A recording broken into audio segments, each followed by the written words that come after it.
The Union Oil Program.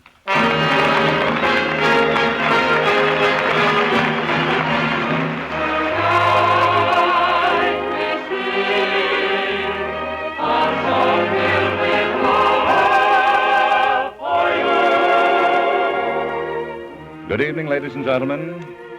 Again, Union Oil Company presents for your pleasure another half-hour modernized operetta, bringing you tonight Yvonne Carril's The Pink Lady. Our setting is Paris, gayest capital of all Europe. Our heroine, one of Paris' most glamorous stars in the theatrical firmament. The lovely Miss Emily Hardy will sing the role of Mademoiselle Claudine de Verrier, the Pink Lady. James Newell will be heard in the role of Lucien Garidel, handsome, youthful son of one of France's oldest families. In an antique shop along the boulevard Rue de Chaton, Our Lady in Pink met the handsome Lucien Garidel, and from it, as lovely a romance as Paris has ever known was born. But tradition proved to be the arch villain in our story. But now I see the house lights are dimming. Our maestro, Mr. Thomas Peluso, raises his baton, and the curtain rises on the overture to Yvonne Carril's The Pink Lady.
And now, ladies and gentlemen, I want you to listen to something.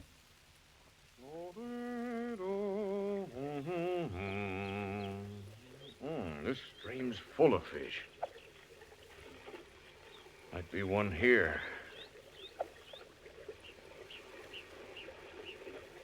You know what that is, don't you? It's what Father's going to be doing pretty soon. Already he's eyeing his fishing tackle and studying road maps. No, it won't be long now. Well, a weekend wouldn't harm any of us. It's a good idea to relax, to get away from the nerve strain of daily work.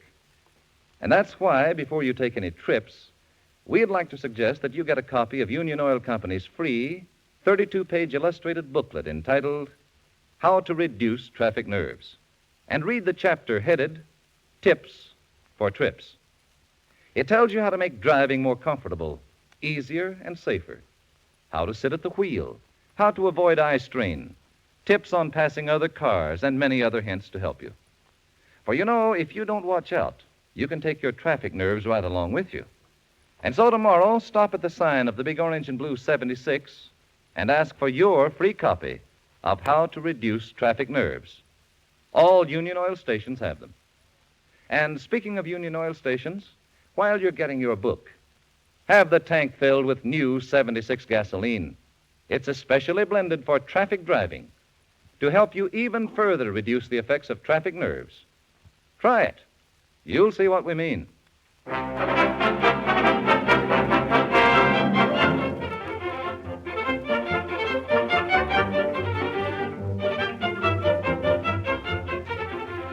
The setting of Yvonne Carril's The Pink Lady is pre-war Paris.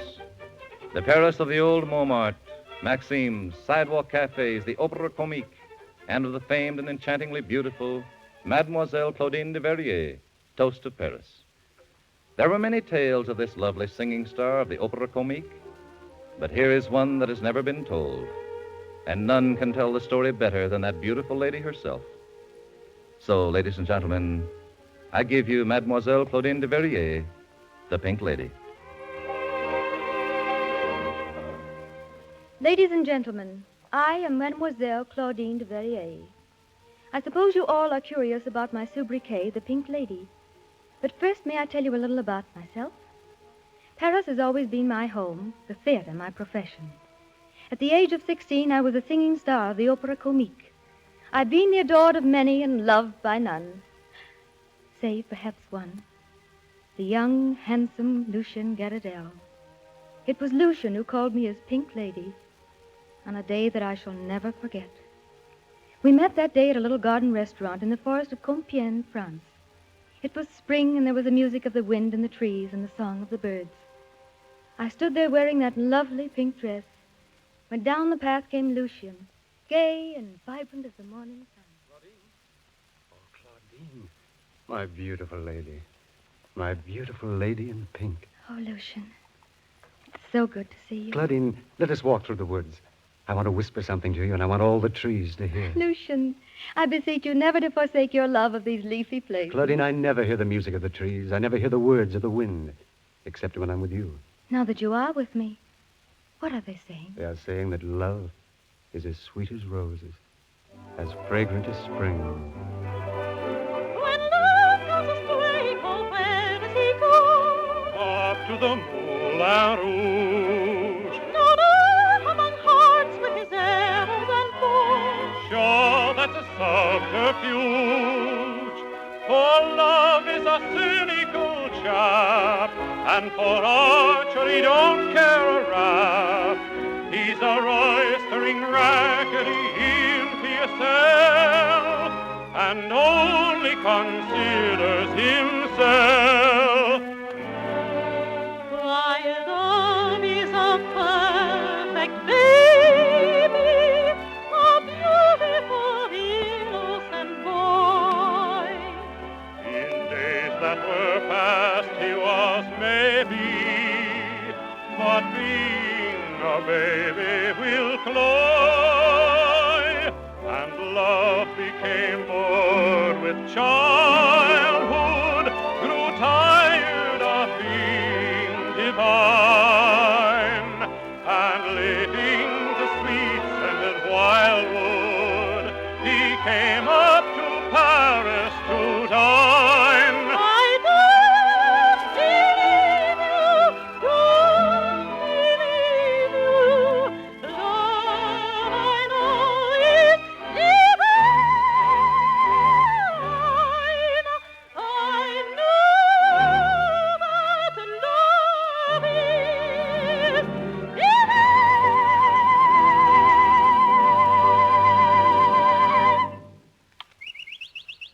I see we have an eavesdropper who, too, has a song to sing. Maybe he'll teach our melody to all the birds of the woodland. So you see, through our little song, we may gain immortality. I wouldn't exchange this moment for a throne in the kingdom of the immortal.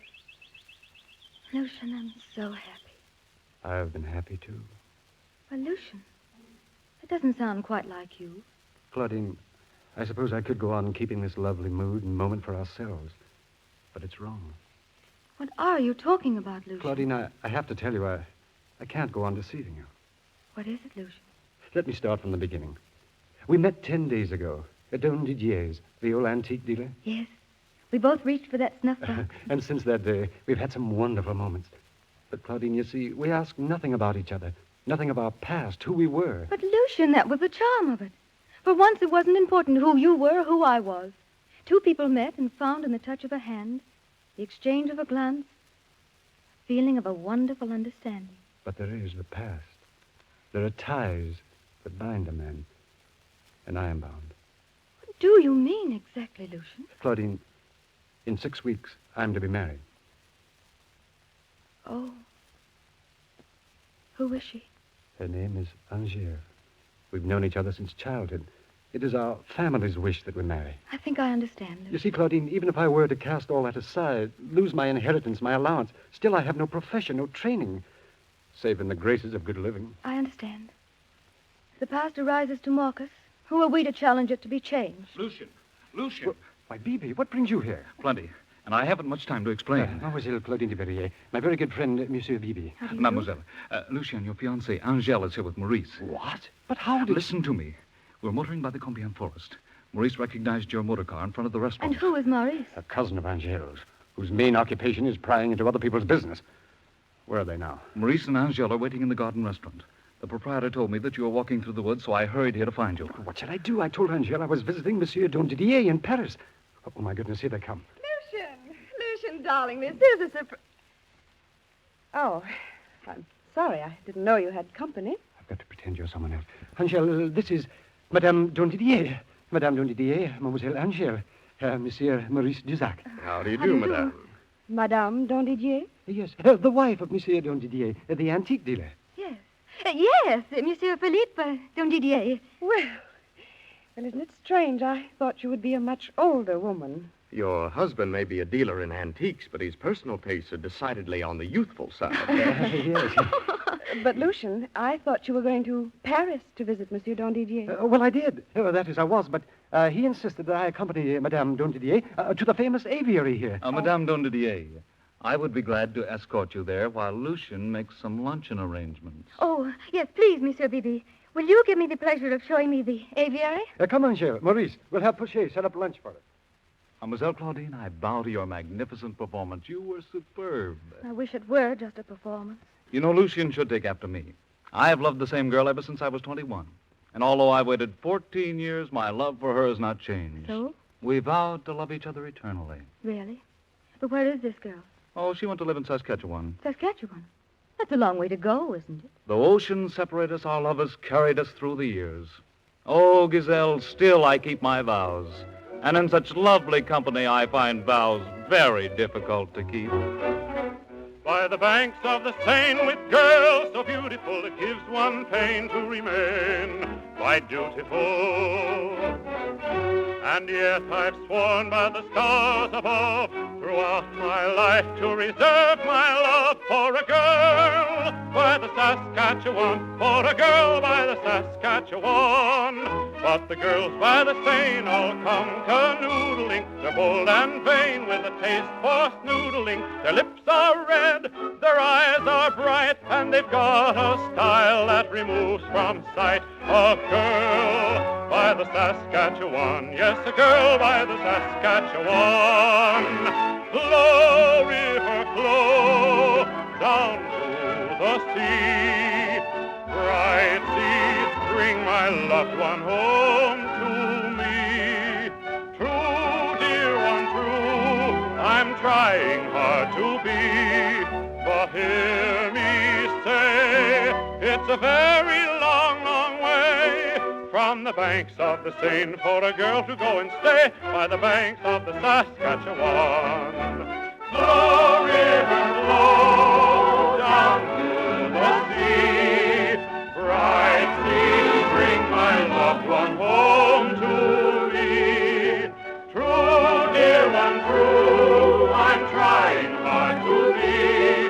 But hear me say, it's a very long, long way from the banks of the Seine for a girl to go and stay by the banks of the Saskatchewan. How she could ever have left one with so impassioned a protestation of love is beyond me. I see my gay song has failed to divert your thoughts of Lucian. Oh, is that so evident on my face? Yes. Mademoiselle Claudine, do you know that it's within your power to break off this marriage? Well, what do you mean? I have a distinct feeling that Maurice has not accepted our fable concerning your being Madame Didier. I wager before the evening is over, he'll be paying a visit to Didier, the antique dealers, just to check up. That would be dreadful. Maybe we can't allow that to happen. Why would Maurice do such a thing? He has resented Lucian since the day Angel and Lucian announced their betrothal. He's only happy in his hatred. Well, what are we to do? I'll tell you what you can do. You know Monsieur Didier, don't you? Oh, yes, that's where I met Lucian. Well, then the thing to do is hurry back to Paris. Explain the situation to Didier, so that when Maurice appears, which I'm positive he will, the situation will be well under control. Oh, I have no heart for this role I'm playing, but I'll do it. You go on and tell Lucian his lady in pink will not forsake him. I have often thought how different our lives might have been if I had not aided Lucian in his deceit. I must have loved him very much to be concerned only with his happiness and not with mine. In a sense, we were worlds apart. I belonged to the theater. He really belonged to Angel's world. On the way into Paris, I thought a great deal of what I might do. Before I knew it, I found myself in the shop of my old friend, the antique dealer, Monsieur Dondidier. Mademoiselle Claudine, it's good to see you. I've been trying to get in touch with you for days. Really? What have you to sell me now? Sell you? On bended knee, I beseech you to sell back to me the Louis XIV snuff box. A gentleman came in last week who has all save the one I sold you. Yours is the only one needed to complete his collection. Mademoiselle, I shall pay you double. Oh, monsieur, I shall offer you a much better proposition. There's nothing I want in exchange for the snuff box except one favor. I want you to allow me to pose as your wife. What? My dear, has the sun affected you? Oh, no, let me explain. There's a young man by the name of Maurice Juzac who suspects that I have been posing as your wife to shield a friend's intrigue. Well, the truth of the matter is I have a wife. For the time being, you have two. You see, monsieur, much depends on this subterfuge of ours. I cannot explain all of it, but if you would have your snuff box, you must help me. But what if my wife roar? What will she say? Keep her away from the shop for the time, and she'll never know. Oh, how can I keep my wife out of the shop? We live upstairs. Pardon me, there are some customers in front. Oh, of course. Wait, monsieur, wait. They're not customers. This is Maurice Juzac and Angèle. Oh, grant us mercy. Yeah, let me greet them. Well, good afternoon, Mademoiselle Angèle. Monsieur Maurice, madame. Good afternoon. I was so sorry to run off, but my husband gets a little worried when I stay away too long. Oh, yes, Monsieur Angèle, Monsieur Maurice Juzac, Monsieur Dondidier. How do you do, monsieur. How do you do? Maurice here wanted to meet Monsieur Dondidier. Oh, strange. It is usually my wife whom the gentleman wished to meet. Can't I interest you in some antiques? I have the finest collection in all Paris. Philippe. Oh, good heavens, my wife. I mean, the maid. Yes, Aurora. Why aren't you dusting the place? Dusting? What are you saying? Yes, sweeping out, dusting, washing the dishes. Philippe, aren't you feeling well? Come, Aurora, come But back to the Philippe, will you kitchen. come won't over? you?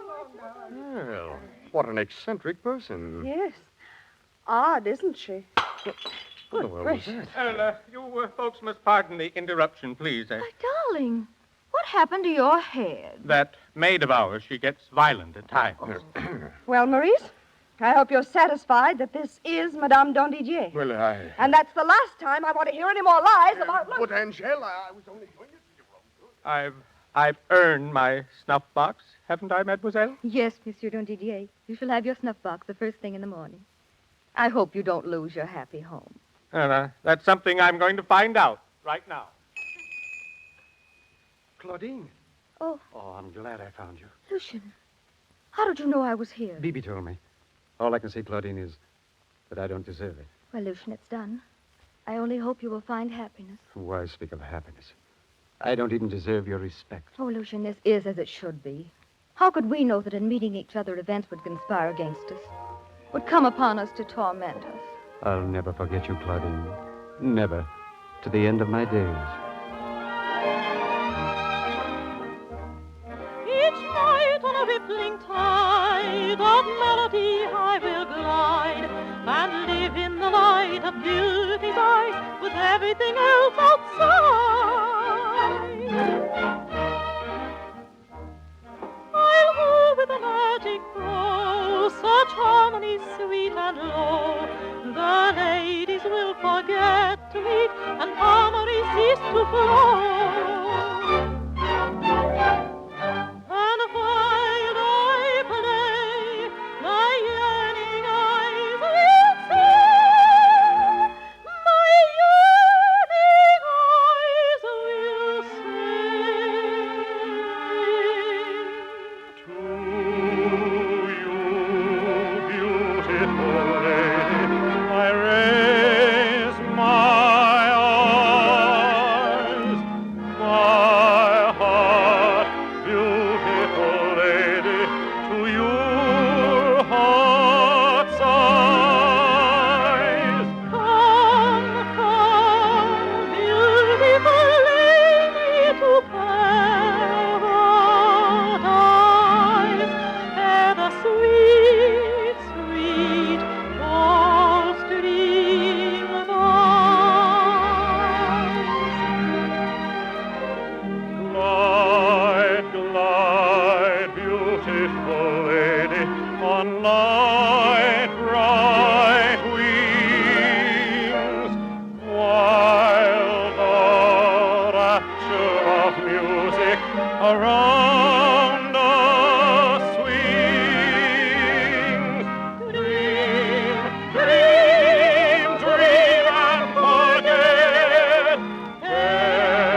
And so our curtain comes down on the first act of Ivan Karil's The Pink Lady.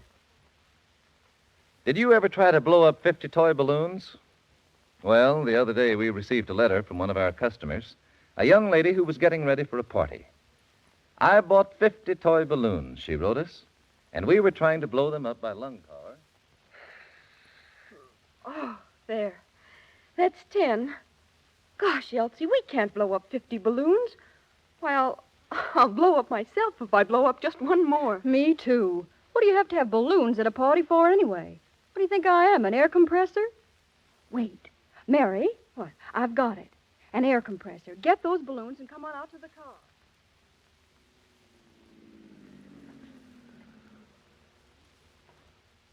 Good morning, Mrs. Jones. May I fill it with 76? Listen, Bill, you can fill it up with 76 or with solid gold if you'll do me just one favor. Why, certainly. Take that air hose and blow up these balloons for me, will you, Bill? And sort of hurry because we've got a million things to do. Well, look, Mrs. Jones, leave the balloons here and we'll blow them up for you, and I'll bring them over to your house in just about an hour. Ladies and gentlemen, we mention this incident not because we think you want balloons blown up every day, but this little balloon episode actually happened at one of our stations. And it illustrates a point. The men who operate your Union Oil station are good neighbors. In the 50 years that Union has been serving the West, our men have built a reputation for helpfulness and neighborliness, of which we are very proud indeed. These men are the Union Oil Company, and we take this means tonight of thanking them for being good neighbors to you.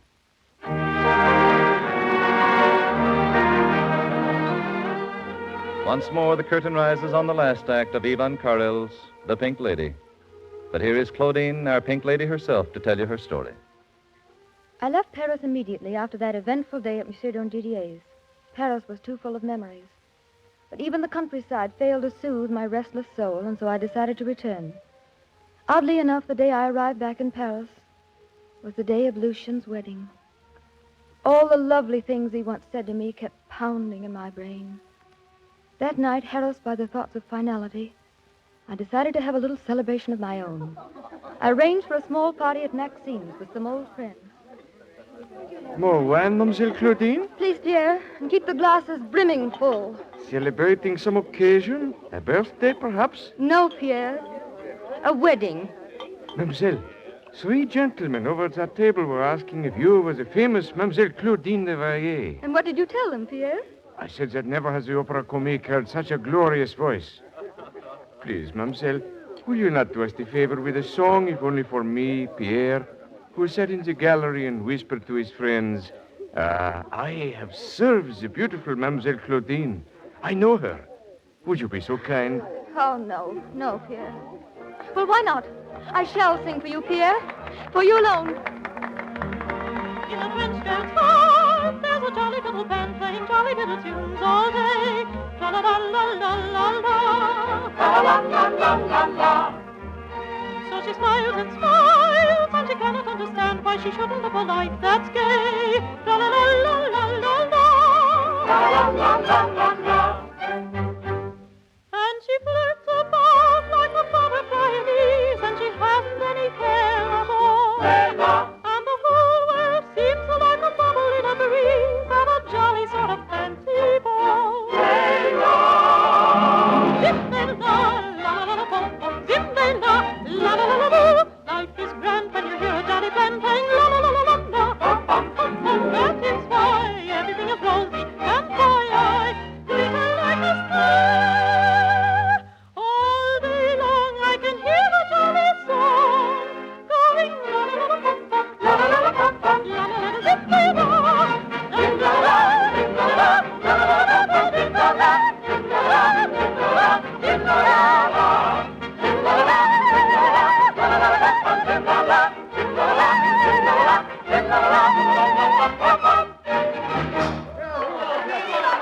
Merci, merci, Mademoiselle Claudine. There are no words to tell you how superb you were. It is sweet of you to say so, Pierre. Claudine.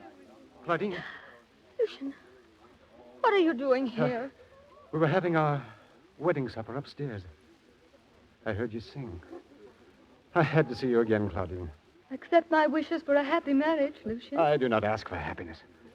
I don't deserve it. The days will lessen the hurt. Oh, the more we talk, the more words mock us. Oh, Lucian, we must think beyond today. Would this love of ours carry us through the years? Would it have lasted through hardship and want? Let us hearken to a destiny that says ours was a love never to have been fulfilled. I love you enough, Lucian, to say, go back to your world of Angels, to your great chateau, to the life that has been fated you to live. Find happiness. Claudine, I'll always love you beyond all things. The memories of those wonderful days with you will always haunt me. And think of me always, Lucian, as on the first day we met, when you called me your beautiful lady. Your beautiful lady in pink.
Ladies and gentlemen, the Union Oil program has come to you from the people who make 76 gasoline and Triton Motor Oil, Union Oil Company.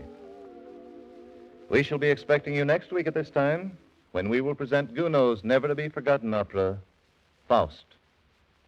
Tonight's modernized version of The Pink Lady was written by John Slott and presented by arrangement with Tams Whitmark Music Library. The orchestra was under the direction of Thomas Peluso. The role of Mademoiselle Claudine de Verrier, the Pink Lady, was sung by Miss Emily Hardy. James Newell was heard in the role of Lucien Garridel. This is Truman Bradley saying good night for the Union Oil Company.